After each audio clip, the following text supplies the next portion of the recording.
Bonjour à tous et bienvenue dans Je veux apprendre, le programme radio d'enseignement de la lecture, de l'écriture et du calcul partout où vous vous trouvez.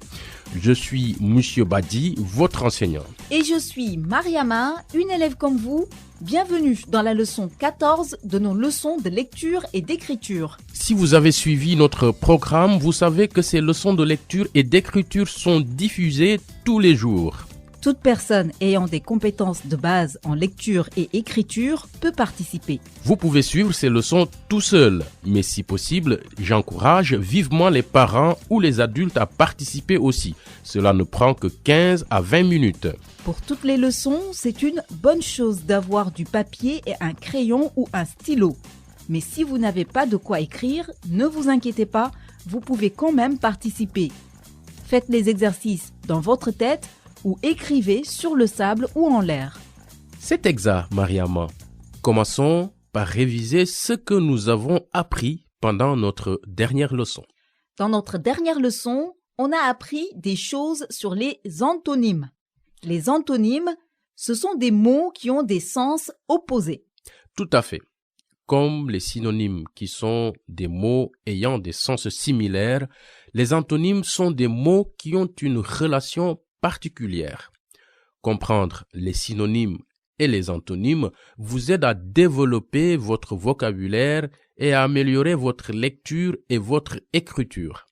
Dans notre leçon d'aujourd'hui, vous allez apprendre quelque chose de totalement nouveau, le point de vue.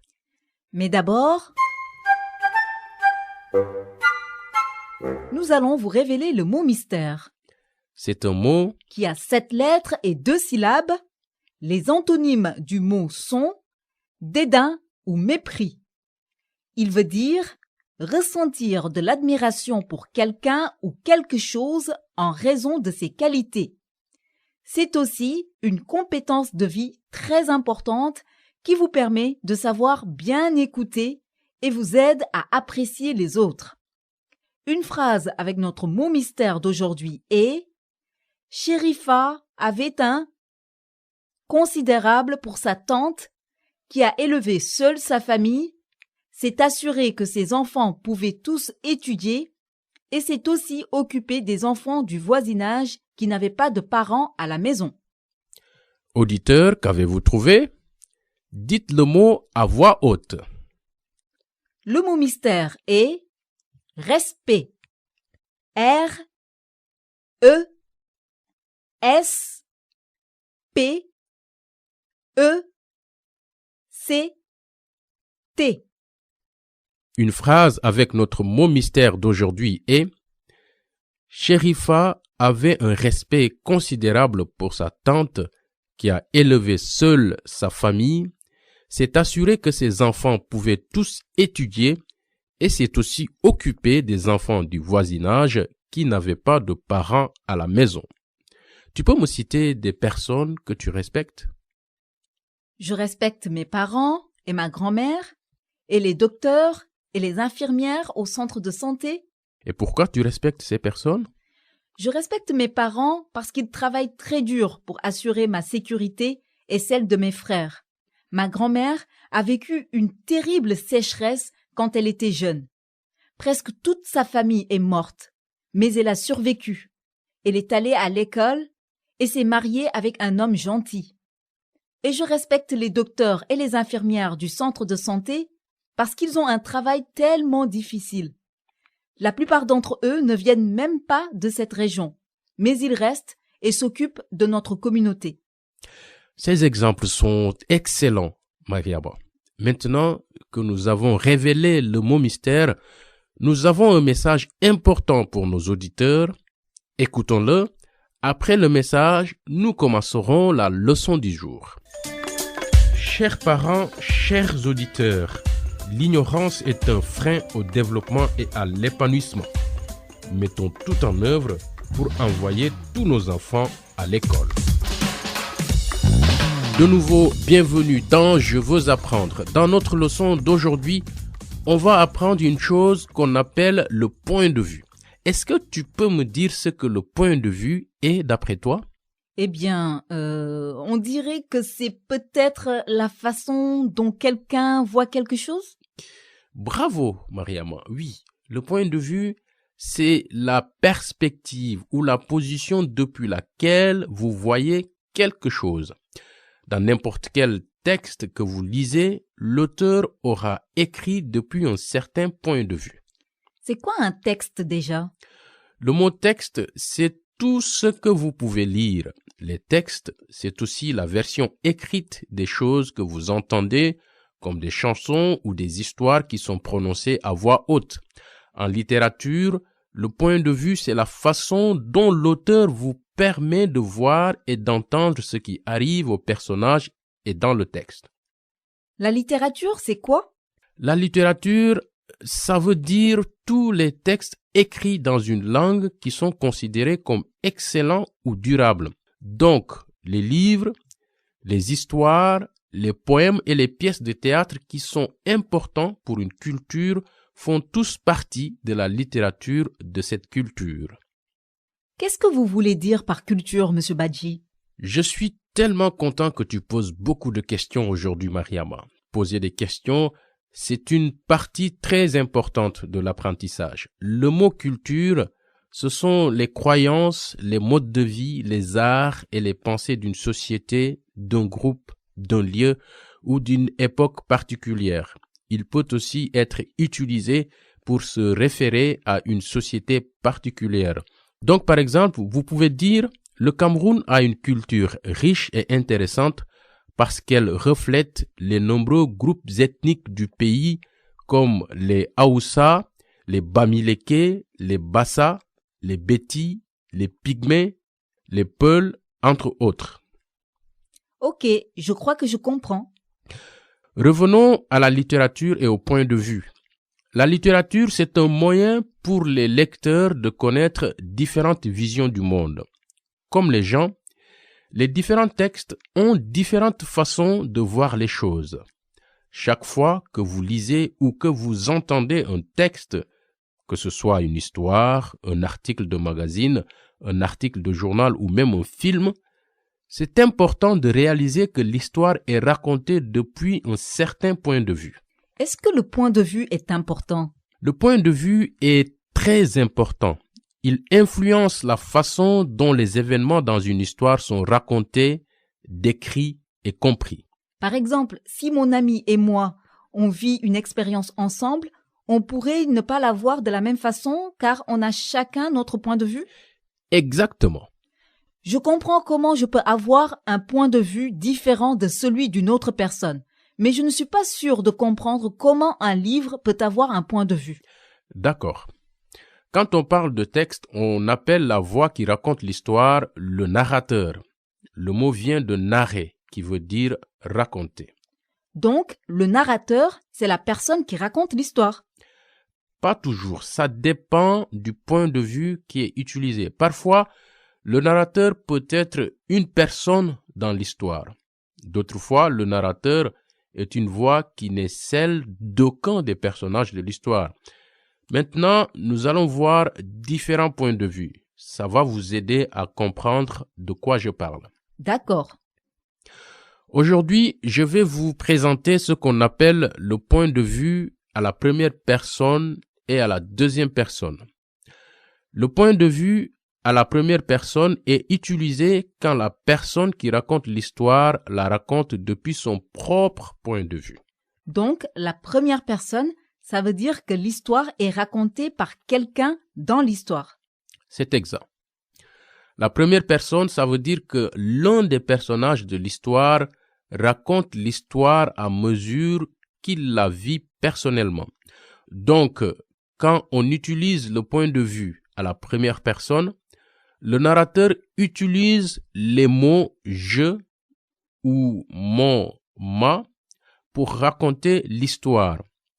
Un exemple peut être une histoire qui dit quelque chose comme « Le jour où j'ai eu 12 ans, tout a changé ».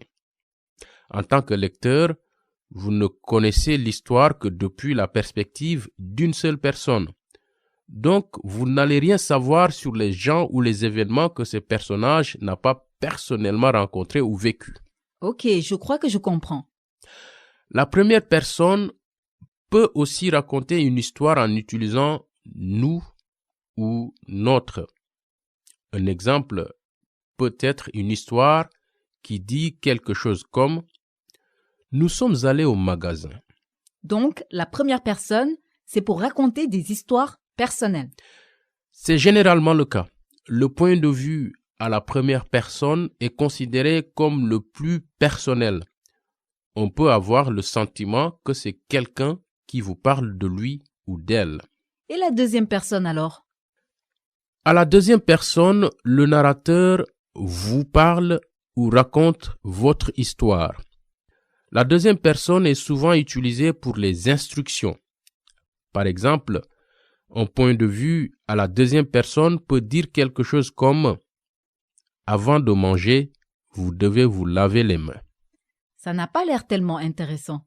Vous n'allez probablement pas rencontrer le point de vue à la deuxième personne très souvent, à part pour les instructions. Mais c'est utile de savoir ce que c'est. Maintenant, on va s'entraîner à trouver ces points de vue. Je vais lire des textes très courts. Je vais vous demander de bien écouter et d'essayer de savoir si le texte est raconté à la première ou à la deuxième personne.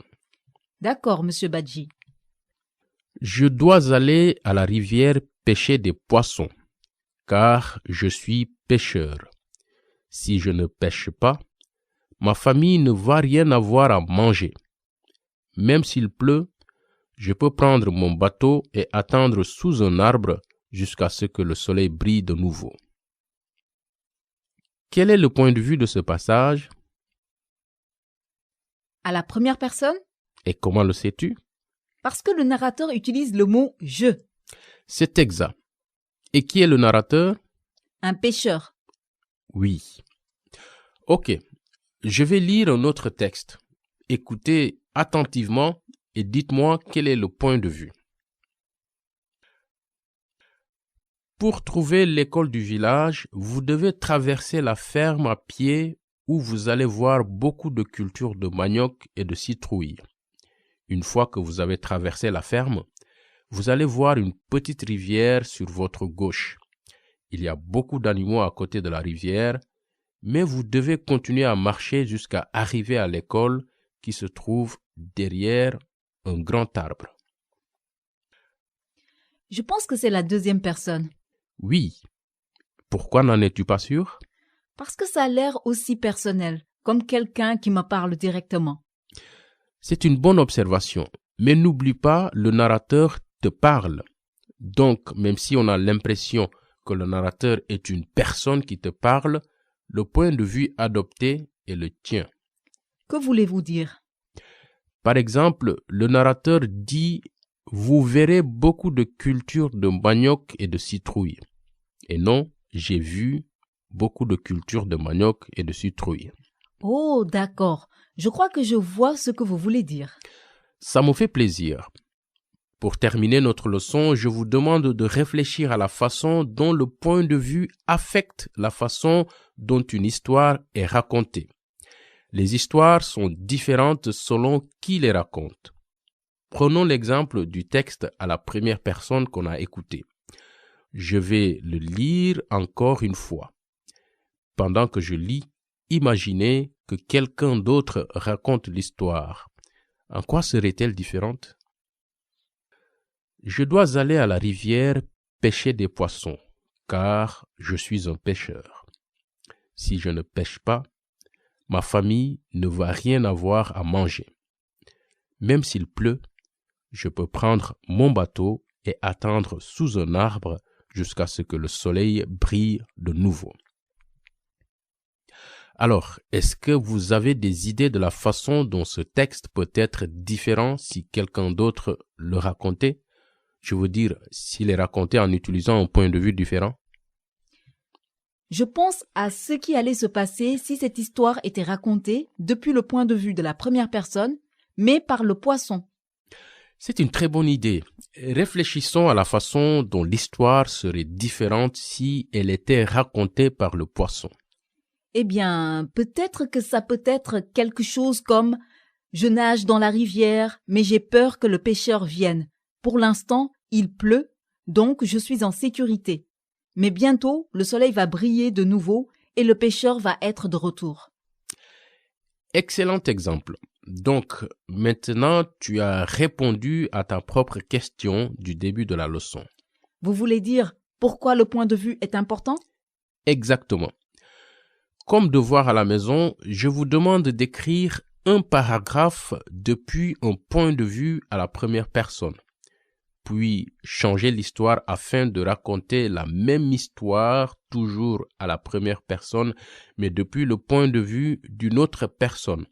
Regardez comme elle est différente. Et maintenant, nous allons vous révéler le mot mystère, C'est un mot qui a 8 lettres et 4 syllabes. Il veut dire travailler en équipe. Des antonymes de ce mot sont divisés ou ne pas être d'accord. Une phrase avec notre mot mystère est « Pendant la sécheresse, il y avait très peu d'eau pour les cultures. Il était très important que tout le monde établisse un plan pour partager l'eau équitablement. » auditeur. Qu'avez-vous trouvé? Dites le mot à voix haute. Le mot mystère d'aujourd'hui est coopérer. C-O-O-P-E-R-E-R.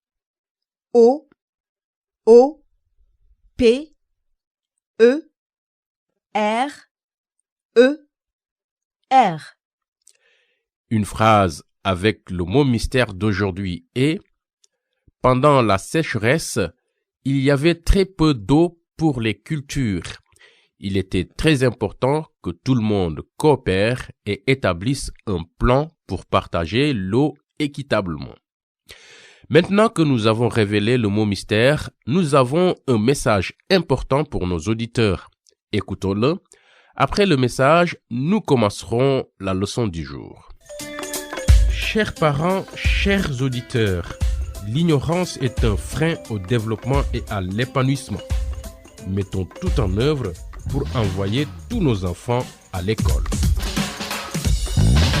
De nouveau, bienvenue dans Je veux apprendre. Dans notre leçon d'aujourd'hui, vous allez continuer à apprendre des choses sur le point de vue. Est-ce que tu peux me rappeler ce que ça veut dire?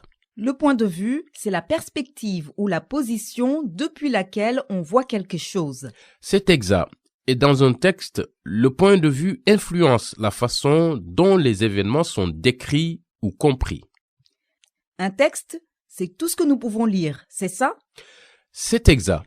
N'oubliez pas, le point de vue, c'est la façon dont l'auteur d'un texte vous permet de voir et d'entendre ce qui arrive aux personnages et les idées dans l'histoire ou le texte.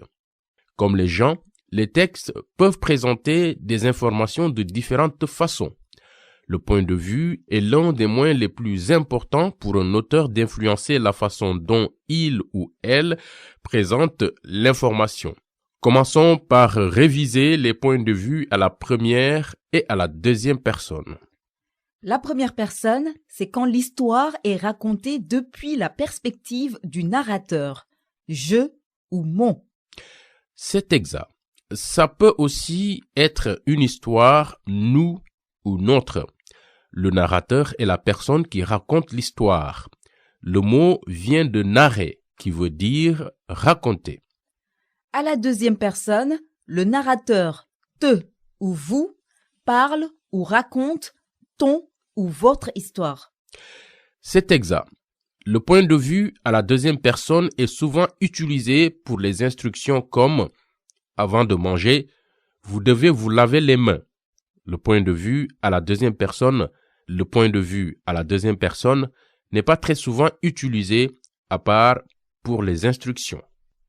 Aujourd'hui, je vais vous présenter le point de vue à la troisième personne.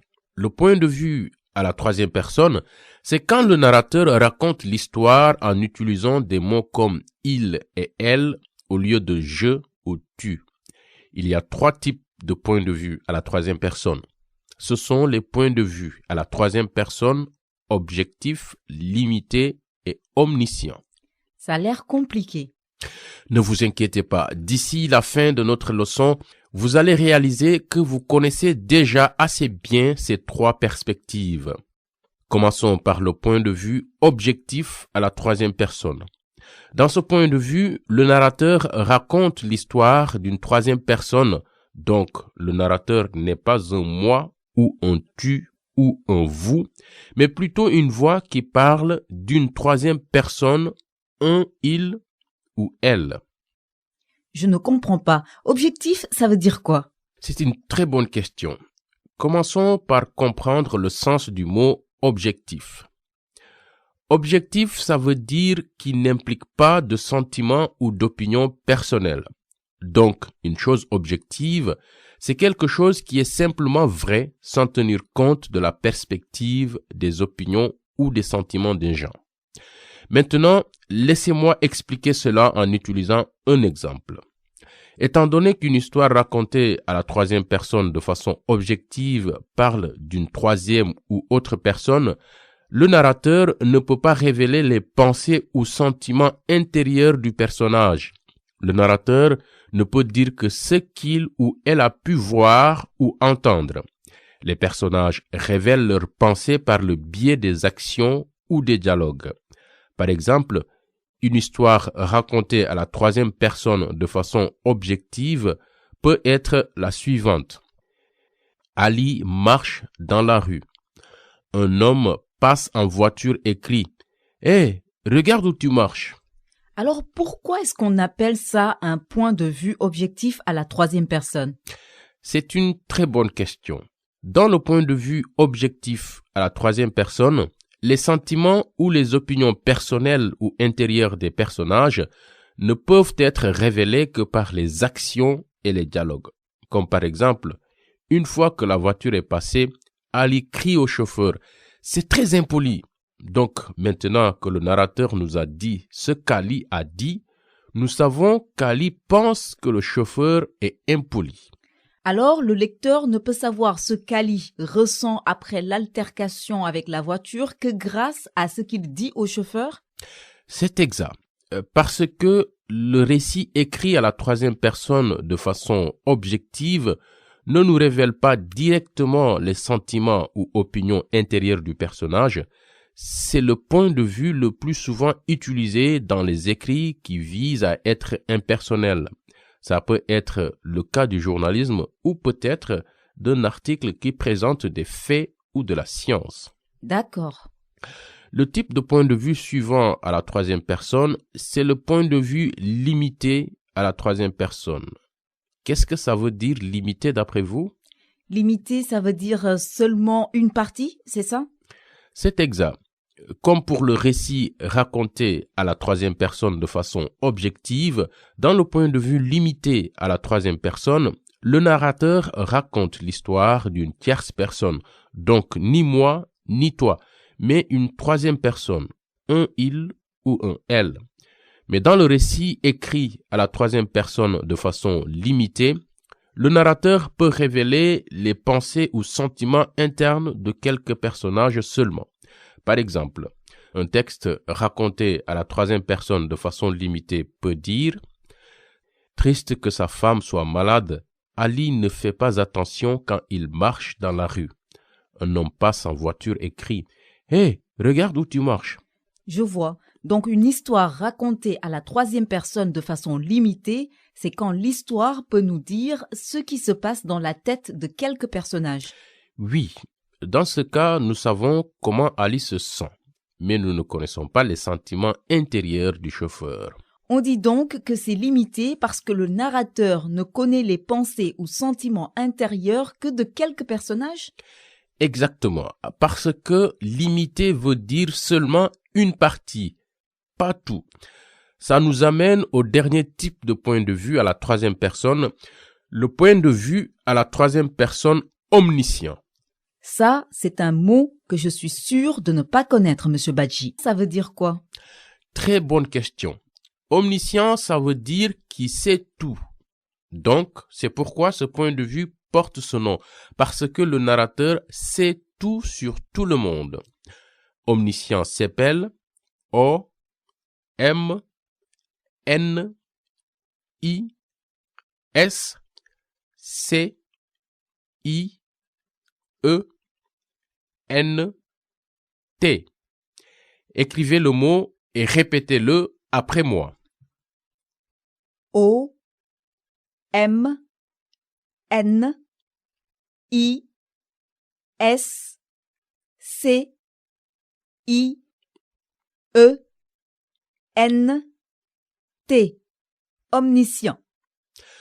Dans le point de vue omniscient à la troisième personne, le narrateur raconte l'histoire d'une tierce personne, donc ni moi, ni toi, mais une troisième personne, un il ou un elle.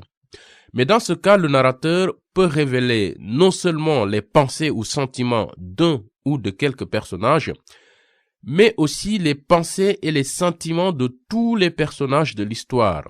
Par exemple, triste que sa femme soit malade, Ali ne fait pas attention quand il marche dans la rue.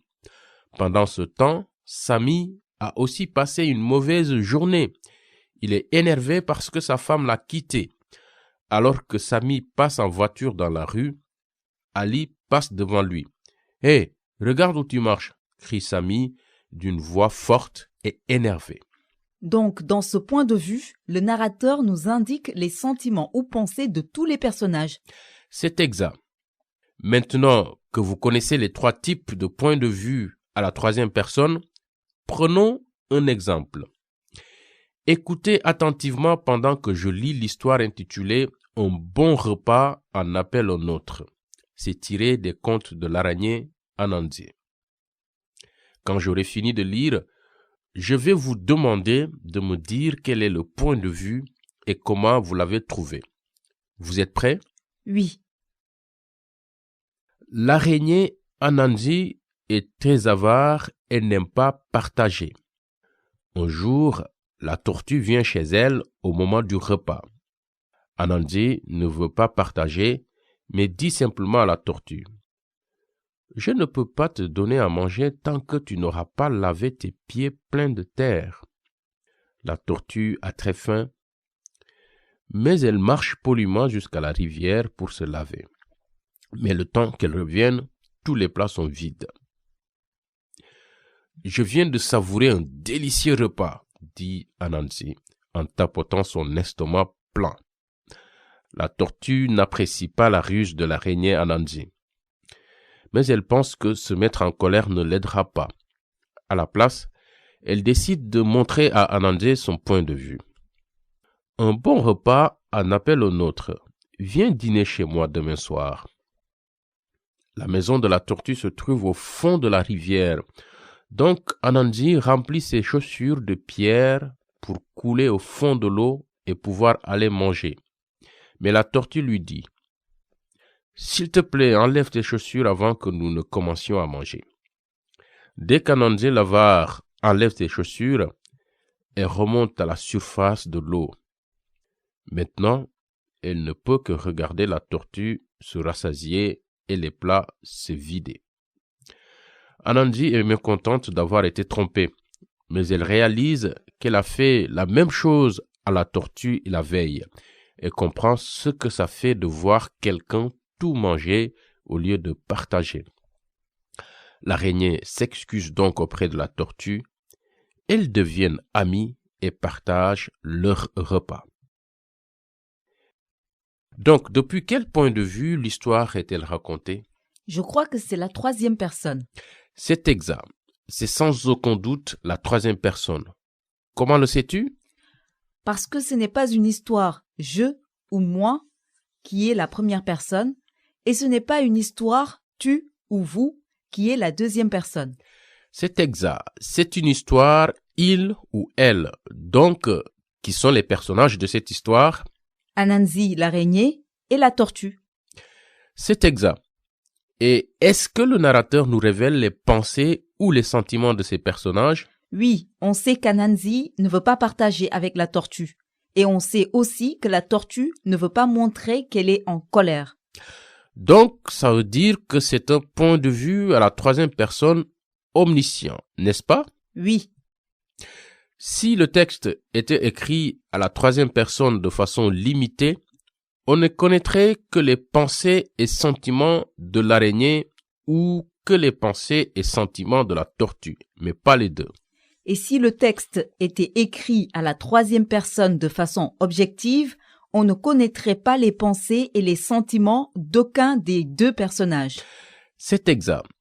Dans un texte écrit à la troisième personne de façon objective, le narrateur nous dit ce que l'araignée et la tortue font et disent. Donc, leurs actions et leurs mots sont les mêmes que ceux que nous avons écoutés maintenant, mais on ne peut pas entendre leurs pensées intérieures. Ok, je crois que je vois la différence. Révisons ce que nous avons appris aujourd'hui. Tu veux bien? Oui, Monsieur Badji. On a appris que la troisième personne est une histoire, il ou elle, et qu'il existe 3 types de points de vue à la troisième personne.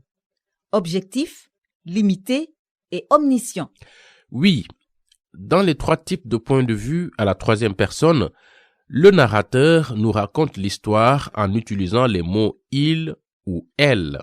Il n'y a pas de « je » ou de « tu » ou « vous » parce que « je » c'est pour une histoire à la première personne et « tu » et « vous » c'est pour une histoire à la deuxième personne.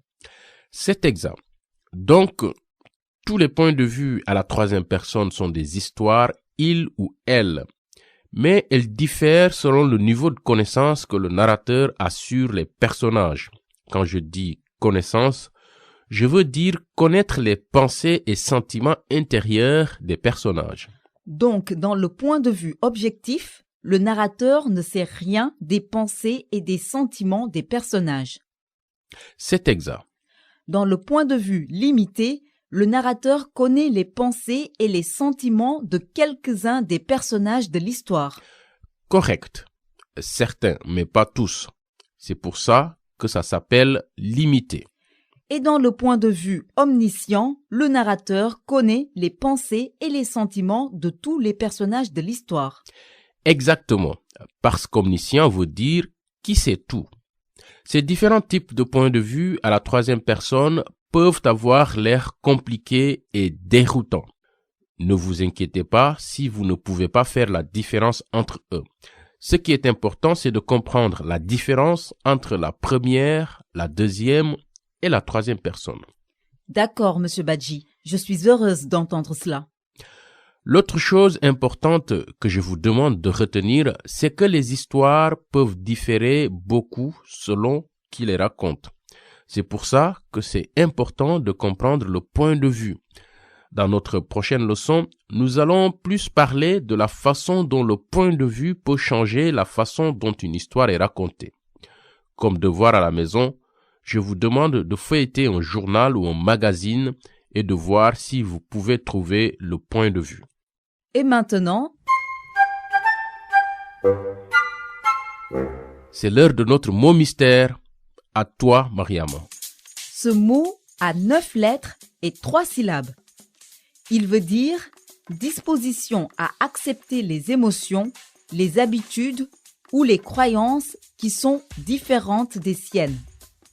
Des antonymes sont haine, préjugé et parti pris. Cette compétence de vie importante vous aide à apprécier les personnes différentes de vous. Une phrase avec notre mot mystère d'aujourd'hui est « Dans les pays qui ont de nombreuses cultures, religions, groupes ethniques différents, la est très importante pour la paix. » Sur ce, il est l'heure de nous quitter. Merci de nous avoir écoutés. N'oubliez pas, la prochaine leçon sera diffusée demain à la même heure. Nous espérons que vous vous joindrez à nous pour continuer à apprendre et découvrir le mot mystère. Au revoir. À bientôt.